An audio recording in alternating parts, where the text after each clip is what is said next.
ನಮಸ್ಕಾರ, ನೀವು ನೋಡ್ತಾ ಇದ್ದೀರಾ ತೇಜಸ್ ನ್ಯೂಸ್ ಕನ್ನಡ. ನಾನು ನಿಮ್ಮ ಸುಷ್ಮಿತಾ. ಕುಂಬಾರವಾಡ ಓಣಿಯ ಯುವಕರ ವತಿಯಿಂದ ಮುಖಂಡರಾದ ಭರತ್ ಕಾಂಬಳೆ ಅವರ ನೇತೃತ್ವದಲ್ಲಿ 206ನೇ ಭೀಮಾ ಕೋರೆಗಾಂವ್ ವಿಜಯೋತ್ಸವನ ಬಹಳ ವಿಜೃಂಭಣೆಯಿಂದ ಆಚರಣೆ ಮಾಡಲಾಯಿತು.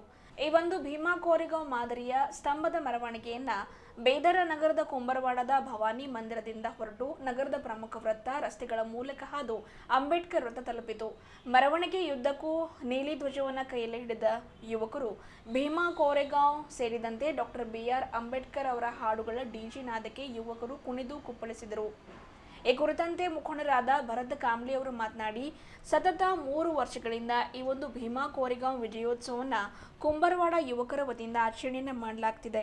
ಇದೊಂದು ರೀತಿಯಲ್ಲಿ ಅಸ್ಪೃಶ್ಯರ ಮೊದಲ ಸ್ವತಂತ್ರ ಸಂಗ್ರಾಮದ ಶೌರ್ಯದ ದಿವಸದ ಸಂಕೇತವಾಗಿದೆ. 500 ದಲಿತ ಮಹಾರ ಸೈನಿಕರು 28,000 ಮಹಾರಾಷ್ಟ್ರದ ಪೇಶ್ವೆಗಳನ್ನು ಸೋಲಿಸಿ ಮೊದಲ ಸ್ವಾಭಿಮಾನದ ಯುದ್ಧವನ್ನು ಗೆದ್ದ ದಿನ 1818 ಜನವರಿ 1. ಅದಕ್ಕಾಗಿ ಇವತ್ತಿನ ದಿವಸವನ್ನು ಭೀಮಾ ಕೋರೆಗಾಂವ್ ವಿಜಯೋತ್ಸವವಾಗಿ ಆಚರಣೆ ಮಾಡಲಾಗ್ತಾ ಇದೆ ಎಂದು ತಿಳಿಸಿದರು. ಈ ವೇಳೆ ಕುಂಬಾರವಾಡ ಓಣಿಯ ಮುಖಂಡರು, ಯುವಕರು, ಮಹಿಳೆಯರು, ಮಕ್ಕಳು ಉಪಸ್ಥಿತರಿದ್ದರು. ಕಳೆದ ಬೀದರ್ ಜಿಲ್ಲೆಯಲ್ಲಿ 3-4 ವರ್ಷದಿಂದ ಮಾಡ್ತಾ ಇದ್ದೀವಿ. ನಮ್ಮ ಕುಂಬಾರವಾಡ ವತಿಯಿಂದ ಏನಂದರೆ ಹೋದ ವರ್ಷ ಮತ್ತು ಈ ವರ್ಷ ಮಾಡ್ತಾ ಇದ್ವಿ. ಪ್ರತಿ ವರ್ಷದಂತೆ ಈ ವರ್ಷ ಭಾರಿ ವಿಜೃಂಭಣೆಯಿಂದ ಭೀಮಾ ಕೋರೆಗಾಂವ್ ವಿಜಯೋತ್ಸವನ ಕಾರ್ಯಕ್ರಮ ಹಮ್ಮಿಕೊಂಡಿದ್ವಿ. ಬೃಹತ್ ಮೆರವಣಿಗೆ ಮುಖಾಂತರ ಕುಂಬಾರವಾಡ ನಗರದಿಂದ ವಿವಿಧ ವೃತ್ತದವರೆಗೆ ಹೋಗಿ ಅಲ್ಲಿ ಮಹಾತ್ಮರಿಗೆ ಮಾಲಾರ್ಪಣೆ ವೃತ್ತಕ್ಕೆ ಮಾಲಾರ್ಪಣೆ ಮಾಡಿ ಈ ಕಾರ್ಯಕ್ರಮವನ್ನು ಮುಕ್ತಾಯಗೊಳಿಸೋದು ರಾತ್ರಿ 10 ಗಂಟೆಗೆ ಡಾಕ್ಟರ್ ಬಾಬಾ ಸಾಹೇಬ್ ಅಂಬೇಡ್ಕರ್ ಅವರ ಹತ್ರ ಮುಕ್ತಾಯಗೊಳ್ಳಲಿದೆ. ಸಮಸ್ತ ಬೀದರ್ ಜಿಲ್ಲೆ ಜನತೆಗೆ ಪ್ರಪ್ರಥಮವಾಗಿ ನಾನು ಹೇಳಕ್ಕೆ ಇಷ್ಟಪಡ್ತೀನಿ, ಭೀಮಾ ಕೋರೆಗಾಂವ್ 206ನೇ ವಿಜಯೋತ್ಸವದ ಹಾರ್ದಿಕ ಶುಭಾಶಯಗಳನ್ನು ಕೋರುತ್ತೀನಿ.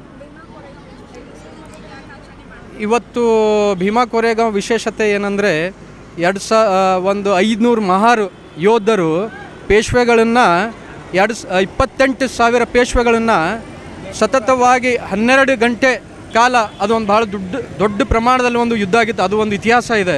ಇವತ್ತು ಆ ಇತಿಹಾಸವನ್ನು ಅದು ಗೆದ್ದ ಮೇಲೆ ಅದು ಒಂದು ಪೂನಾದಲ್ಲಿ ಒಂದು ಕೋರೆಗಾಂವ್ ಅಂತ ಒಂದು ಊರು ಬರುತ್ತೆ. ಆ ಊರಲ್ಲಿ ಒಂದು ಕೋರೆಗಾಂವ್ ವಿಜಯೋತ್ಸವ ಸ್ತಂಭವನ್ನು ಅಲ್ಲಿ ನೆರವೇರಿಸಿ ಅದಕ್ಕೊಂದು ಪ್ರತಿ ವರ್ಷ ಈ ದಿನದಿಂದ ಡಾಕ್ಟರ್ ಬಾಬಾ ಸಾಹೇಬ್ ಅಂಬೇಡ್ಕರ್ ಅವರು ಅಲ್ಲಿ ಸೇರಿ ಎಲ್ಲ ಅವರ ಅನುಯಾಯಿಗಳು, ಅವರ ಅಭಿಮಾನಿಗಳು ಸೇರಿ ಬಾಬಾ ಸಾಹೇಬ್ ಅಂಬೇಡ್ಕರ್ ಅವರು ಪ್ರತಿ ವರ್ಷ ಜನವರಿ 1ರಂದು ಭೀಮಾ ಕೋರೆಗಾಂವ್ ವಿಜಯೋತ್ಸವದಂದು ಅಲ್ಲಿ ಹೋಗಿ ಒಂದು ಸಲಾಮಿ ಕೊಟ್ಟು ಬರ್ತಾಯಿದ್ರು ಅಂತಂತ ಅದು ನಮ್ಮ ಇತಿಹಾಸ ಇದೆ.